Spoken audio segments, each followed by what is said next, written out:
بسم اللہ الرحمن الرحیم۔ منزل بمنزل کربلا، قسط نمبر 6۔ عظیم الحاجانات پر قافلہ صبر و رضا سے طرمح بن عدی اور دیگر اصحاب کی ملاقات۔ عجیب سبق آموز واقعہ۔ سامعین کرام، اب یہ قافلہ عظیم الحاجانات کے منزل پر جا پہنچا ہے۔ یہ قبیلہ نعمان کے اونٹوں کی چراگاہ تھی، لہٰذا اسے عظیم الحاجانات کہا جاتا ہے۔ عربی میں حجانات حجان کی جمع ہے، جو اچھی نسل کے گھوڑوں کے لیے استعمال کی جاتی ہے۔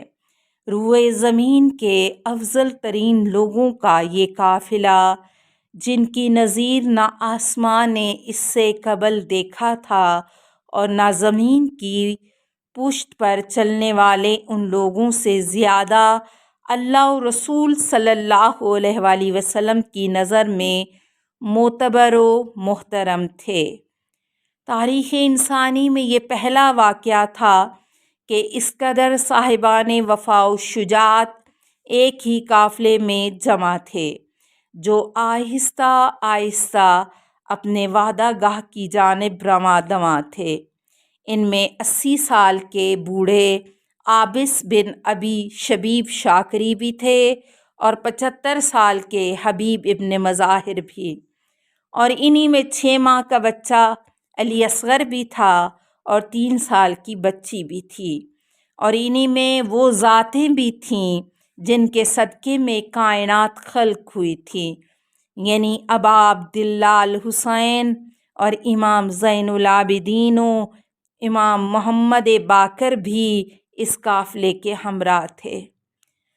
اور اسی قافلے میں صبر و رضا کی علامت اور لفظ صبر کو مفہوم بخشنے والی پاک مخدرہ بی بی ثانیہ زہرا بھی موجود تھیں۔ میرے رب کا ان سب پر سلام ہو۔ قصہ مختصر: اس مقام پر قافلہ حسینی پہنچا۔ یہاں آپ علیہ السلام کو کوفہ سے آنے والے 4 افراد آتے دکھائی دیے۔ یہ نافع بن حلال البجلی، مجمع بن عبداللہ، عمر بن خالد اور طرمح بن عدی تھے۔ ان میں 3 حسین علیہ السلام کے انصار تھے، اور طرمح ان کے راستے کی رہنمائی کرنے والا اس غرض سے ان کے ساتھ آیا تھا۔ جب طرمح نے دیکھا کہ وہ حسینی قافلے کے نزدیک پہنچ چکے ہیں، تو بعض اشعار اپنی سواری سے مخاطب ہو کر پڑے، جس کا مفہوم یہ ہے: اے میری ناقا، جب میں تجھے تیزی سے چلنے کے لیے ڈانٹ دوں تو برا مت منائیو، اور طلوع فجر سے قبل ہمیں منزل مقصود تک پہنچاؤ۔ بے شک ہم بہترین مسافروں اور سواروں کے پاس جا رہے ہیں، جو مہمان نواز، سخی اور خوش اخلاق ہیں، اور بہترین ارادے سے آئے ہیں۔ ان میں وہ ہیں جو رسول اللہ صلی اللہ علیہ وآلہ وسلم کی نشانی اور جن کے صدقے میں زمانہ باقی ہے۔ یہ اہل زمیں کے سردار، روشن چہرے والے اور میدان جنگ کے شہسوار اور بہترین نیزہ بازی کرنے والے ہیں۔ جہاں خلق خدا کو نفع پہنچانے والے ہیں، وہاں دشمنان دین کو تلوار کی کاٹ سے نقصان دینے والے ہیں۔ پس تم حسین کی مدد کرو ان کے مقابلے میں، جو وہ لوگ ہیں جو زناکاروں کی اولادیں اور شراب خوروں کی ذریتیں ہیں، اور انہی میں ابن زیاد ہے جو نامعلوم النسب اور نامعلوم النسب کا بیٹا ہے۔ جب یہ چاروں نزدیک پہنچے تو حر نے انہیں روکنا چاہا، لیکن حسین علیہ السلام نے فرمایا: یہ میرے مددگار ہیں، اور ایسے ہیں گویا یہ میرے قافلے میں ہی ہیں، لہٰذا ان کو روکا گیا تو پھر ہم تم سے جنگ کریں گے۔ حر نے جب یہ سنا تو ان کو آنے دیا۔ ان افراد نے حسین اور اصحاب حسین علیہ السلام پر سلام کیا اور کوفہ کے حالات سے انہیں آگاہ کیا۔ یہیں پر حسین علیہ السلام کو قیس بن مساہر کی شہادت کی اطلاع ملی۔ حسین علیہ السلام نے ان کے لیے دعائے خیر کی اور آنکھوں میں آنسو بھر آئے۔ پھر طرمہ بن عدی آگے بڑھا اور کہا، اے فرزند رسول، آپ علیہ السلام کے سامنے مجھے انصار بہت کم دکھائی دیتے ہیں۔ جب میں کوفہ سے نکل رہا تھا تو وہاں آپ کے خلاف ایک فوج تشکیل دی جا رہی تھی، بس اگر آپ میری بات مانتے ہیں تو ایک قدم بھی ان کی طرف پیش قدمی نہ کیجیے، اور اگر آپ کسی اور ملک میں جانا چاہتے ہیں تو میں اپنا وطن آپ کے لیے پیش کرتا ہوں، جو اونچے اونچے پہاڑوں کے بیچ میں واقع ہے۔ وہاں بلند و بالا قلعے ہیں جنہیں آج تک کوئی حملہ آور بادشاہ فتح نہ کر سکا، یہاں تک کہ قبیلہ غسان و حمیر و نعمان بن منظر کے بادشاہان بھی اسے سر نہ کر سکے۔ میں قبیلہ طے کے 20,000 لوگوں کو آپ کی مدد پر آمادہ بھی کر سکتا ہوں۔ جب آپ وہاں پہنچیں گے تو میدان کو پیادہ اور سواروں سے بھر دوں گا، اور آپ علیہ السلام کی ہر قیمت پر حفاظت کی جائے گی۔ جب مشکل ٹل جائے تو آپ جو مناسب سمجھیں کر گزریں۔ حسین علیہ السلام نے طرمہ کی باتیں سنی اور فرمایا، اللہ تمہیں اور تمہاری قوم کو جزائے خیر دے۔ ہم میں اور ان لوگوں کے درمیان ایک قول ہے جسے نظر انداز کرتے ہوئے ہمارا کہیں اور چلا جانا ممکن نہیں ہے۔ دیکھتے ہیں کہ وہ اپنا قول کیسے نبھاتے ہیں، اور اس کا انجام اللہ ہی بہتر جانتا ہے۔ ابو مخنف کہتے ہیں کہ جمیل بن مرثد سے روایت ہے کہ حسین علیہ السلام کا یہ کلام سن کر طرمہ نے حسین علیہ السلام سے اجازت چاہی اور کہا، اللہ شر جن و انس سے آپ کی حفاظت کرے۔ دراصل میں اپنے بچوں کو کوفہ چھوڑ آیا ہوں اور ان کا نفقہ میرے پاس ہے، میں انہیں خرچہ دے کر واپس آپ کی خدمت میں حاضر ہوتا ہوں۔ یہ سن کر حسین علیہ السلام بولے، اگر تمہاری نیت آنے کی ہے تو ذرا جلدی واپس آنا، ایسا نہ ہو کہ تمہیں دیر ہو جائے، اللہ تم پر رحمت کرے۔ پس طرمہ کوفہ پہنچا اور اپنے اہل خانہ کو خرچہ دیا، پھر انہیں وصیتیں کیں، لیکن انہیں آنے میں اتنی دیر ہوئی کہ ان کے آنے تک حسین بما اصحاب و اہل بیت شہید ہو چکے تھے۔ پس وہ راستے سے واپس لوٹ گئے۔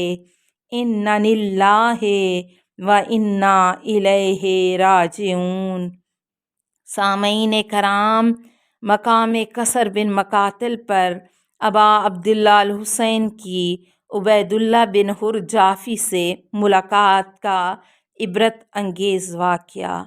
شیخ عباس القمی علیہ الرحمٰن نفس المحموم میں روایت کرتے ہیں کہ عذیب الحجانات کے بعد حسین کثر بن مقاتل کی منزل پر پہنچے۔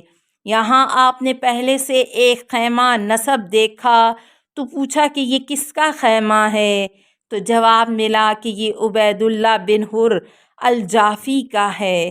پس حسین علیہ السلام نے اس کے پاس اپنے محبوب صحابی اور موزن حجاج بن مسروق جعفی رضوان اللہ علیہ کو بھیجا جو ان کے قبیلے سے تھے، اور ان سے فرمایا کہ اسے میرے پاس بلا کر لے آؤ۔ حسین کا قاصد اس کے خیمے میں وارد ہوا اور اس کو پیغام پہنچایا کہ یہ امام حسین علیہ السلام ہیں اور تمہیں بلا رہے ہیں۔ یہ سن کر عبید اللہ بن حر نے بے ساختہ کلمہ اپنی زبان سے جاری کیا اور بولا، واللہ میں کوفہ سے صرف اس لیے نکلا تھا تاکہ حسین وارد کوفہ ہوں تو میرا ان سے سامنا نہ ہو، واللہ میں نہیں چاہتا کہ وہ مجھے دیکھیں اور میں انہیں دیکھوں۔ قاصد نے جا کر حسین علیہ السلام کو اس کا جواب سنایا۔ راوی بیان کرتا ہے کہ یہ سن کر حسین علیہ السلام خود اٹھے اور اس کے خیمے میں جا پہنچے، اس پر سلام کیا اور اس کے پاس بیٹھ گئے، اپنی نصرت کی طرف اسے دعوت دی۔ لیکن ابن حر جعفی نے حسین علیہ السلام کو بھی وہی جواب دیا جو اس سے قبل آپ کے قاصد کو دے چکا تھا۔ اس کے انکار کو سن کر حسین علیہ السلام بولے، پس پھر تم اللہ کا تقوی اختیار کرو، اگر ہماری مدد نہیں کر سکتے تو کم از کم ہمارے دشمنوں کے ساتھ مل کر ہم سے جنگ نہ کرنا۔ بلا شبہ جو ہماری پکار سنے اور ہماری مدد نہ کرے وہ ضرور ہلاک ہو جائے گا۔ بعض کے نزدیک یہ عبید اللہ ابن حر جعفی عثمانی تھا، صفین میں معاویہ کے ساتھ تھا۔ قتل امیر المومنین علیہ السلام کے بعد یہ کوفہ منتقل ہو گیا تھا۔ عربوں کے شجاع و ماہر جنگ بازوں میں اس کا شمار ہوتا تھا۔ المعالی میں شیخ صدوق لکھتے ہیں کہ حسین علیہ السلام نے اس سے فرمایا تھا کہ اے شخص، تم بہت گناہ گار و عاصی ہو، لہٰذا تم نے اگر اس وقت توبہ نہ کی تو اللہ جلد تمہیں اپنی گرفت میں لے لے گا۔ تمہارا توبہ یہ ہے کہ تم ہمارا ساتھ دو تاکہ کل قیامت کے دن میرے جد رسول خدا صلی اللہ علیہ وآلہ وسلم اللہ کی بارگاہ میں تمہاری سفارش کریں۔ پس یہ کہنے لگا، اے فرزند رسول، واللہ اگر میں آپ کی نصرت کا ارادہ کرتا تو سب سے پہلے آپ کے سامنے شہید ہو جاتا، لیکن میں آپ کی فی الوقت مدد نہیں کر سکتا۔ البتہ آپ میرا گھوڑا لے سکتے ہیں، میں اس گھوڑے پر کبھی بھی کسی مہم میں ناکام نہیں ہوا۔ یہ سن کر حسین علیہ السلام نے فرمایا، جب تم خود ہماری مدد سے کترا رہے ہو تو ہمیں تمہارے گھوڑے سے کیا کام ہے کہ میں گمراہوں کی مدد لینے والا بھی نہیں ہوں۔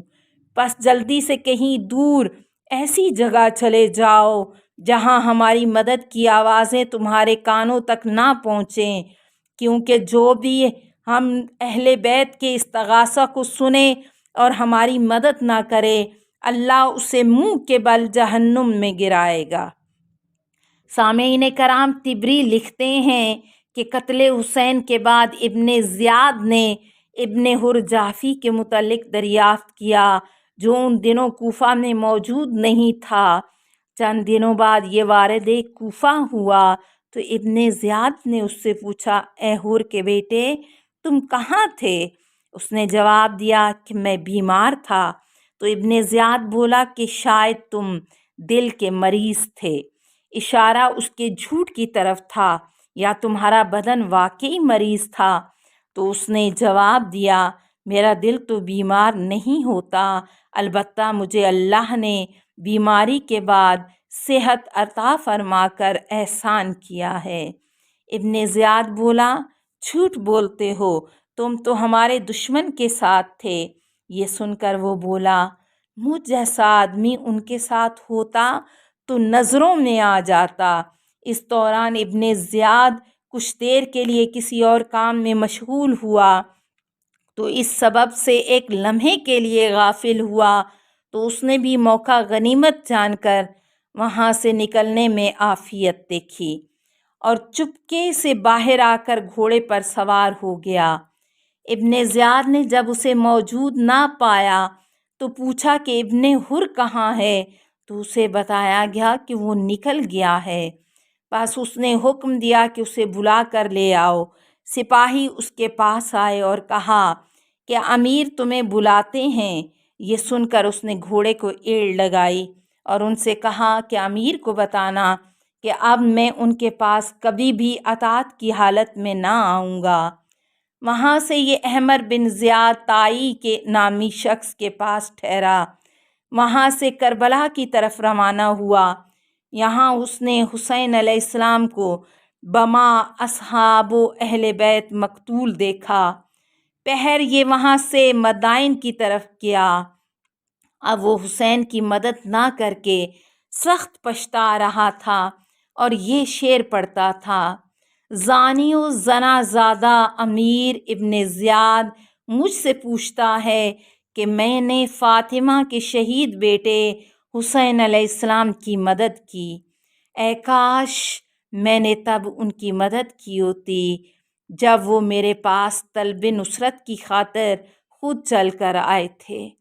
بے شک اب یہ ندامت میرے نفس کو کوئی فائدہ نہ دے گی۔ سامعین کرام، راوی لکھتا ہے کہ یہ اپنے ہاتھ پر ہاتھ مارتا اور کف افسوس ملتا تھا کہ اس نے حسین کی مدد کیوں نہیں کی، اس بہترین موقع کو کیوں ضائع کیا۔ یہ اشعار بھی اس کی طرف منسوب ہیں: اے حر کے بیٹے، اب تو حسرت و یاس میں زندہ رہے، اور یہ ندامت اب مرتے دم تک تیرے سینے میں رہے گی۔